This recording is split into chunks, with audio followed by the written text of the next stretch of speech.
അല്ല എൻ്റെ പൊന്നു സുഹൃത്തുക്കളെ, ഒന്നും തോന്നരുത്. ഇതൊക്കെ കാണുമ്പോൾ എങ്ങനെയാ പറയാതിരിക്കുക? പറയ്. കേരള രാഷ്ട്രീയത്തിൽ അല്ലെങ്കിൽ ഇന്ത്യൻ രാഷ്ട്രീയത്തിൽ ആദ്യമായിട്ടാണോ ഷാഫി പറമ്പലിന് മാത്രമാണോ അടി കിട്ടുന്നത്? മറ്റാർക്കും അടി കിട്ടിയിട്ടില്ല. കേരളത്തിന്റെ മരണപ്പെട്ടു പോയ മുഖ്യമന്ത്രി ഉമ്മൻചാണ്ടി സാറിന് സമരത്തിൽ അടി കിട്ടിയിട്ടുണ്ട്. കെ കരുണാകരൻ സാറിന് അടി കിട്ടിയിട്ടുണ്ട്. മുൻ ആഭ്യന്തരമന്ത്രിയായിരുന്ന രമേശ് ചെന്നിത്തല സാറിന് അടി കിട്ടിയിട്ടുണ്ട്. അതേപോലെ തന്നെ കെ ആന്റണി സാറിന് അടി കിട്ടിയിട്ടുണ്ട്. മുൻ KPCC പ്രസിഡന്റ് ഇപ്പോഴത്തെ MP-യുമായ സുധാകരൻ സാറിന് അടി കിട്ടിയിട്ടുണ്ട്. എന്തിനു പറയുന്നു? കേരളത്തിന്റെ അഭിവന്ദ്യനായ മുഖ്യമന്ത്രി സഖാവ് പിണറായി വിജയൻ അടി കിട്ടിയിട്ടുണ്ട്. മരണപ്പെട്ടു പോയ സഖാവ് കോടിയേരി ബാലകൃഷ്ണൻ അടി കിട്ടിയിട്ടുണ്ട്. സഖാവ് MA ബേബിക്ക് അടി കിട്ടിയിട്ടുണ്ട്. സഖാവ് മണിസാറിന് അടി കിട്ടിയിട്ടുണ്ട്. MM മണിക്ക്. സഖാവ് M സ്വരാജിന് അടി കിട്ടിയിട്ടുണ്ട്. സഖാവ് റഹീമിന് അടി കിട്ടിയിട്ടുണ്ട്. അതേപോലെ തന്നെ നമ്മുടെ മരണപ്പെട്ടു പോയ നമ്മുടെ എല്ലാം ചങ്കായിരുന്ന സഖാവ് VS-ന് അതിക്രൂരമായ മർദ്ദനങ്ങൾ ഏറ്റിട്ടുണ്ട്. കേരളത്തിന്റെ മുഖ്യമന്ത്രിക്ക് അതിക്രൂരമായ മർദ്ദനമേറ്റിട്ട് അടിയന്തരാവസ്ഥ കാലത്ത് അതിക്രൂരമായ മർദ്ദനമേറ്റ് ചവിട്ടിയിട്ട് അദ്ദേഹം നിയമസഭയിൽ പോയി പ്രസംഗിച്ചിട്ടുണ്ടെന്നൊക്കെയാ പറയുന്നത്. ചരിത്രങ്ങൾ സാക്ഷിയാണ്. അപ്പൊ കേരള രാഷ്ട്രീയത്തിലോ ഇന്ത്യൻ രാഷ്ട്രീയത്തിലോ ആദ്യമായിട്ടാണോ ഒരാൾക്ക് പോലീസിന്റെ നടി കിട്ടിയിട്ട് തല പൊട്ടുന്നതും കൈ പൊട്ടുന്നതും കാല് പൊട്ടുന്നതും? ഇപ്പോഴത്തെ യുവതലമുറയിൽ എത്ര പേർക്ക് സംഭവിക്കുന്നുണ്ട്? കോൺഗ്രസിലാവട്ടെ കമ്മ്യൂണിസ്റ്റിലാവട്ടെ. അപ്പൊ ഇതിനെയൊക്കെയാണ് ഞാൻ വിമർശിക്കുന്നത്, അല്ലെങ്കിൽ എന്നെ പോലുള്ളവർ വിമർശിക്കുന്നത്. അല്ലാതെ ഷാഫി എന്ന് പറയുന്ന വ്യക്തിയോടുള്ള ദേഷ്യമല്ല.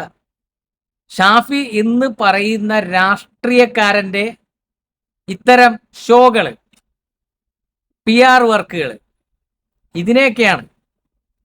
ഈ സംഭവം ഉണ്ടായത് എങ്ങനെയാണ്?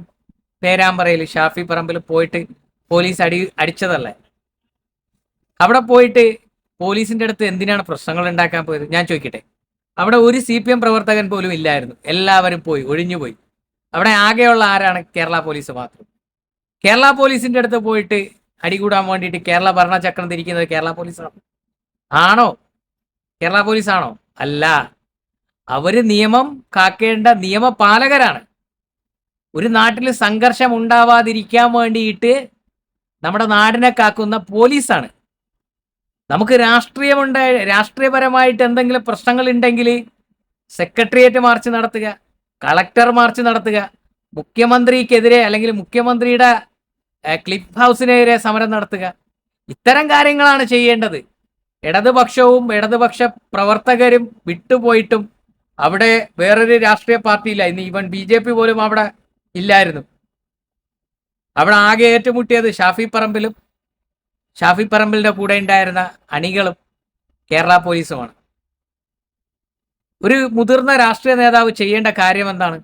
തൻ്റെ അണികളെ പറഞ്ഞ് നിർത്തി ഒരു സംഘർഷം ഉണ്ടാക്കാതിരിക്കാനല്ലേ ശ്രമിക്കേണ്ടത്. അപ്പൊ അവിടെ ഒരു ചെറിയൊരു സംഘർഷം ഉണ്ടാക്കി ഇത്തരം കാര്യങ്ങൾ ക്രിയേറ്റ് ചെയ്തത് ആരാണ്? നമ്മുടെ വടകരയുടെ MP അല്ലേ?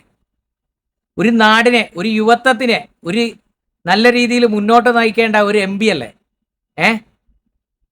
ഒരു നാടിന്റെ നിയമപാലകർക്കെതിരെ പോയിട്ട് എന്തെങ്കിലും ബഹളം കാണിക്കുകയാണ്, ആക്രോശിക്കുകയാണ്. നമ്മൾ കണ്ടതാണ് വീഡിയോയിലൊക്കെ. പല കാര്യങ്ങളൊക്കെ ചെയ്തു. അതിന്റെ പേരിലല്ലേ ഇതൊക്കെ സംഭവിച്ചത്. അപ്പൊ ഇതൊക്കെ എന്താണെന്നാണ് ഞാൻ ചോദിക്കുന്നത്. ഒരു മാസം മുമ്പ് പെട്ടെന്ന് കാറിൽ വന്നിറങ്ങുന്നു. വടകരയിൽ കുറച്ച് DYFI പിള്ളേർ തടുക്കുന്നു. അവ DYFI പിള്ളേർ കാറിൽ, ഷാഫി സാറിന്റെ കാറിൽ നിന്നിട്ട് ഒരാൾ DYFI പിള്ളേരുടെ തന്തയ്ക്ക് വിളിക്കുന്നു. തിരിച്ച് അവരും അങ്ങോട്ട് വിളിക്കുന്നു. അപ്പൊ ഇതൊക്കെ എന്താന്ന്? ഒരു MP-ക്ക് ചേർന്ന പണിയാണോ ഈ കാണിച്ചു കൂട്ടുന്നതൊക്കെ? ഇതൊക്കെ പറയുമ്പോൾ ചിലർ വന്ന് എന്നോട് ചോദിക്കും, നിനക്ക് മനുഷ്യത്വം ഉണ്ടോ? നീ മനുഷ്യനാണോ? അല്ലെങ്കിൽ നീ മുസ്ലിമാണോ എന്നൊക്കെ ചോദിക്കുന്നവരുണ്ട്. ഞാന് മനുഷ്യനാണ്, മുസ്ലിമാണ്, എല്ലാമാണ്. പക്ഷേ ഏതൊരു സാധാരണ പൗരനും ചോദിക്കാനുള്ളൊരു കാര്യമല്ലേ ഞാനും ചോദിക്കുന്നുള്ളൂ. ഇതിലെന്താണ് തെറ്റ്? നിങ്ങൾ പറയും. ഇതിനാണ് ചില വായി നോക്കികൾ ഈ വീഡിയോ എടുത്തുകൊണ്ടുപോയി വീഡിയോ ചെയ്ത് എൻ്റെ ഉമ്മാക്കും വാപ്പാക്കും ഒക്കെ തെറി വിളിക്കുന്നത്. അതിനെ സപ്പോർട്ട് ചെയ്യാൻ വേണ്ടി നിങ്ങളെപ്പോലുള്ള കുറേ ആൾക്കാർ പോവാർ. അതൊന്നും എനിക്ക് വിഷയമല്ല, എന്നെ ബാധിക്കുന്ന കാര്യമോ അല്ല, മനസ്സിലായില്ലേ? പക്ഷേ എന്നിരുന്നാലും എന്താണിത്? നിങ്ങൾ പറയും. നിങ്ങളാണ് പറയേണ്ടത്. ഒരു MP ഇതൊക്കെ എന്താണ്? ഇതൊക്കെ കാണിക്കുന്ന ശരിയാണോ? ഒന്നും പറയാനില്ല. നിങ്ങൾ ചിലപ്പോൾ ഈ വീഡിയോയുടെ താഴെ വന്ന് തെറി വിളിക്കുമായിരിക്കും. അത് നിങ്ങളുടെ രാഷ്ട്രീയമാണ് നിങ്ങൾ കാണിക്കുന്നത്. മനസ്സിലായില്ലേ? നിങ്ങൾക്ക് തെറി വിളിക്കാനും എല്ലാത്തിനുള്ള അവകാശമുണ്ട്. തിരിച്ച് നിങ്ങൾ തെറി വിളിക്കുമ്പോൾ അത് നിങ്ങളുടെ ഉമ്മായെയും നിങ്ങളുടെ വാപ്പായെയും നിങ്ങളുടെ മക്കളുടെയും നിങ്ങളുടെ പെണ്ടാട്ടീനെയുമാണ് നിങ്ങൾ വിളിക്കുന്നതെന്നുള്ള ചിന്തയുണ്ടായാൽ മതി. കാരണം എനിക്കത് ഏക്കില്ല. എൻ്റെ കുടുംബത്തിനോ എൻ്റെ ഉമ്മാക്കോ എൻ്റെ വാപ്പാക്കോ എൻ്റെ ഭാര്യയ്ക്കോ ആർക്കും ഏക്കൂല. കാരണം ഒരു സാധാരണ പൗരൻ ചോദിക്കുന്ന കാര്യങ്ങൾ മാത്രമേ ഞാൻ ഇതിൽ ചോദിക്കുന്നുള്ളൂ. അല്ലാണ്ട് ഷാഫി പറമ്പിൽ എന്ന വ്യക്തിയെ വ്യക്തിപരമായിട്ട് അധിക്ഷേപിക്കുകയല്ല. ആസ് എ സിറ്റിസൺ ഒരു കാര്യം ചോദിക്കുകയാണ്. ഒരു പൗരൻ ഒരു കാര്യം ചോദിക്കുകയാണ്. ഒരു എം പി, ഒരു നാടിനെ മുന്നോട്ട് നയിക്കേണ്ട എം പി ഇത്തരം ഷോകൾ കാണിക്കേണ്ടതുണ്ടോ എന്നാണ് ചോദിക്കുന്നത്. ഇത്രയേ ഉള്ളൂ. പറഞ്ഞു നിർത്തുന്നു. Bye bye.